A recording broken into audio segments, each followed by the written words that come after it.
Hello, this is Annie Henderson, and you are in Module 2, Lesson 2. And we are going to talk briefly about the Enneagram. This is such a wonderful book and tool for you to get to know yourself and your family a little better. So, there's a book called The Road Back to You. And I highly recommend everyone to get it. You can get it on Kindle. I'm sure you can get it on Audible. You can buy the hard copy. So really quickly, we're going to go through the 9 Enneagram types. But first, let's learn a little bit more about what Enneagram is and why you even want to know what it is. So this, if you see on the screen, is the Enneagram structure. And it looks really confusing and maybe even a little bizarre. Maybe it has different feelings popping up for you and the meaning behind it. So let's just read this really quickly. The Enneagram structure may look complicated, but it's actually simple and so easy you could just sketch it yourself. There's going to be 9 different points, just like there's 9 types on the Enneagram. And then if you see, it doesn't go in order. The 1 connects to a 4, and the 1 connects to a 7. And I'm not going to go into all of that, but because if you are just starting off with the Enneagram, you can go into something like the Ennea app, which I would like to ask you. That's what I used. Just get the Ennea app and go through. It's going to ask you some questions, and then it will tell you what your number is. So go ahead and do that. And just in case you're like, what is this? Is this, I'm not that woo-woo. I know several churches will have like a church group that goes over their Enneagram types. So there's plenty of information out there. There are books, there's podcasts. And I know my daughter's Sunday school group, they even went through it. My daughter's 13 right now. So just know it's has information kind of like a personality test. So even if you think, you know what, I've already done a personality test before, what it is, it's going to give you one of these. So for example, the 1 is the reformer. 2 is the helper. 3, the achiever. 4, the individualist. 5, the investigator. 6, the loyalist. 7, the enthusiast. 8, the challenger. And 9, the peacemaker. You might even start to kind of guess what you might be just from those labels. But sometimes we might go through the book and even try to assume. So that's why I encourage you to take the test. So if you even Google it, there will be tons and tons of information. Here's this. If you look up Enneagram, once you take the Enneagram and you get your number, it will help you as well. So for example, if you look up enneaapp.com, like I said, it's an app as well. But if you find out that, oh, I'm type 1, look at all this great information. There's even a little video. I'm always working toward being good, making things right. Isn't everyone? This is the reformer, the perfectionist. Although I've started to notice that a lot of perfectionists don't like to be called a perfectionist. And the advocate. The main thing, need to be correct in order to avoid criticism and or punishment. Very focused on being a good person and bringing things into order. Tendency towards being overly critical, overworked, and resentful. And then there's a quick video. And if you look, right, you can look at all of this: heart point, stress point, how to get along with me, tips for at work. So this is all great stuff. So imagine if you knew all of this about yourself, which you might be like, yeah, I knew that. But imagine if you knew this about your spouse or your kids. That would be exciting. So here's one word of caution. Don't try to label your kids and guess what they are. Let them take it for themselves. And depending on their age, that might be appropriate or it might not. You might wait a little bit, but go ahead and just know, like many things, things aren't always set in stone. I had someone that knew their Enneagram and they love Enneagram and they knew all about it. And then they started to kind of think like, maybe I'm actually this other number, and just kind of looking at things a different way. So be open and receptive. I am a type 9. And this is where I had someone else saying, "Oh, I think you're a 7." And there's just, if you read The Road Back to Me, The Road Back to You, it has so much great details that if you read it, I remember reading this and getting choked up and crying. I was on a girls' trip and we were all kind of reading them out loud, like, "Oh, read mine, read mine." And they were like, "Oh, read yours." And I got choked up just reading it, just saying it out loud, because it felt so personal and it felt so right on. So here's some of mine. So let me get a little vulnerable with you. Why get upset about something you can't change? If you know me, that's totally me. I'm a peacekeeper, mediator, preservationist. My main theme: forgets self, merges with others in order to gain love and belonging, avoids conflict in an effort to sidestep the pain of loss and separation, seeks harmony, balance, leads to a loss of personal boundaries and priorities. Wow, does this sound familiar? I'm a huge and was a huge people pleaser. And then, of course, the same kind of information. While I have you, I don't want to tease you. I do want you to go in and do your own research, but I'm also a little nervous that some of you might not. So let's go on to type 2. So just by hearing these, I would love for this to happen.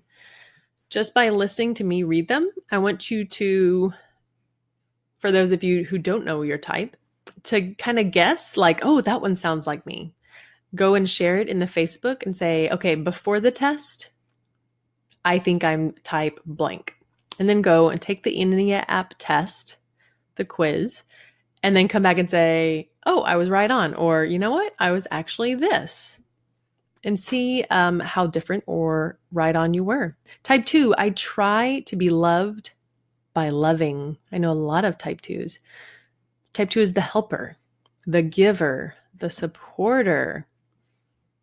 Is that ringing true to any of you?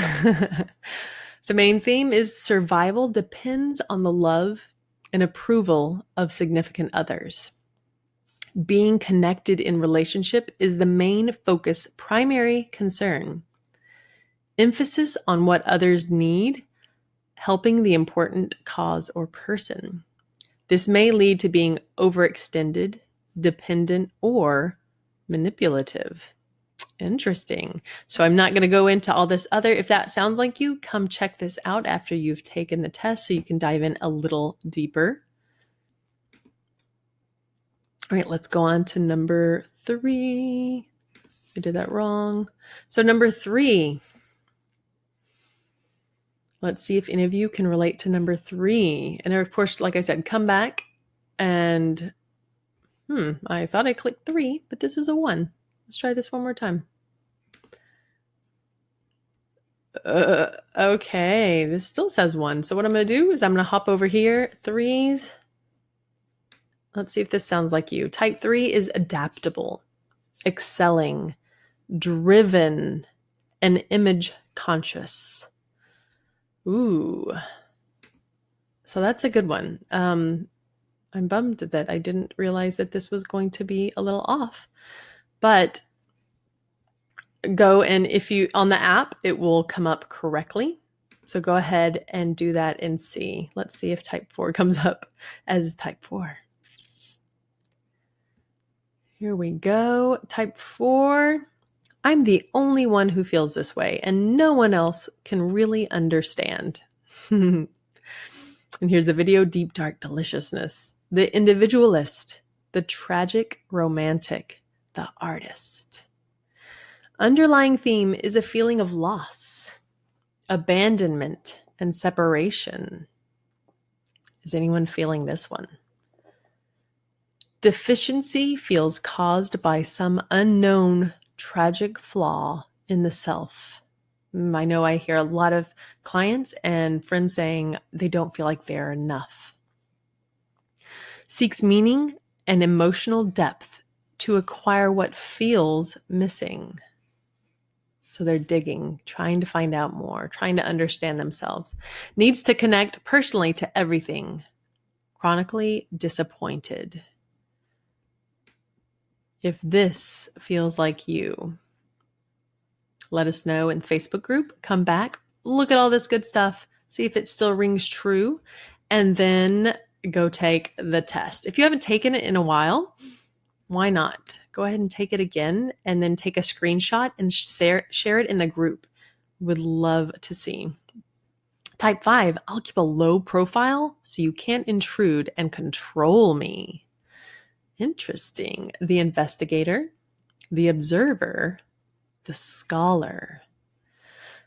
The world seems unpredictable, chaotic, threatening, and intrusive. Wow. That kind of sums up 2020 pretty well, right? So far. Chief defense is observation from a distance, obtaining knowledge. Withdrawals to own private world, takes a detached, unaffected view, often has difficulty engaging with other people and or the task. So as we go through these, you might realize that, you know what, that kind of sounds like me too. And that kind of sounds like me. And that's why taking the test will help. Take that quiz, let it do all the math and figuring it out, because it's easy to be able to see a little bit of yourself in each one. All right, type 6. Who cares if the glass is half empty or half full? It will break anyway. That's the loyalist, the devil's advocate, and the questioner. 2 styles of 6s are counterphobic and phobic. To avoid danger, the counterphobic 6 deals with excess fear by going up against it. So like a fight response, like we talk about your amygdala and your fight, flight, and freeze, while the phobic 6 gives into the fear, that freeze response. The world is a dangerous, scary place, so safety is the main focus. Uses perception and intellect as a way to understand the world, scanning, assessing to determine if others are friendly or hostile. Yes, I definitely know some 6s. May procrastinate, be chronically ambivalent. So that analysis paralysis. And I think a lot of maybe students or entrepreneurs might have this analysis paralysis that happens. And I know a lot of procrastinators, right? So some of you might be like, I can relate to the procrastination, but maybe not the rest. And that's okay. Let us know if you are a 6. All right, type 7. Let's see, who are our type 7s? More is better. The enthusiast, the epicure, the dreamer. So I can relate to a lot to this one. My podcast co-host thinks I am a 7. Avoid pain and fear by escaping into pleasure, fun, and imagination. That does sound amazing to me. Reframes everything as positive to eliminate negativity and pain. Always thinking ahead towards better possibilities and more enjoyment. I can definitely see why this might sound like me to her. Future orientation leads to difficulty with commitment and follow through. So just like the others, come check this out, see what sounds like you, see what doesn't, and take that test. Let us know in the Facebook group. And we already went through 9 at the beginning because that was mine. And let's look at 8. Let's look at 8. Here's an 8. And just so you know, there's no good or bad types. There's no good or bad types. My way or the highway. That's the challenger, the boss, the leader. If you are an 8, what I would love to see is maybe we have one of everything in this group. Come and let us know, because we can learn from each other, and that's beautiful. Asserts control over self or environment. Powerful, lives with gusto. This strategy leads to excessive conflict and disruptive relationships. Comes from a core belief that it is unsafe to be weak and vulnerable. I can recognize this in a lot of people I know, friends and family. Believes that without strength and control, others will take advantage. So if this sounds like you, come check this out, watch the video. And if you are like me and you just like to dig in and learn more and more, there's tons and tons. I'm going to read this for 3s since our 3 wasn't working on the other page. 3s try to deny their shame and are potentially the most out of touch with underlying feelings of inadequacy. 3s learn to cope with shame by trying to become what they believe a valuable, successful person is like. Thus, 3s learn to perform well, to be acceptable, even outstanding, and are often driven relentlessly in their pursuit of success as a way of staving off feelings of shame and fears of failure. Whoa, what did you think of that? Okay, so that is it for Enneagram. Head on over to the Facebook group, share what you think you might be, take the test, come back, post. If you took a screenshot, share that, and let us know what stuck out to you. And yeah, if you have kids or a spouse, have them take it, because any area where you start to know yourself and your family more is going to be amazing. Amazing for you, amazing for them. It's going to make things easier. So thank you so much.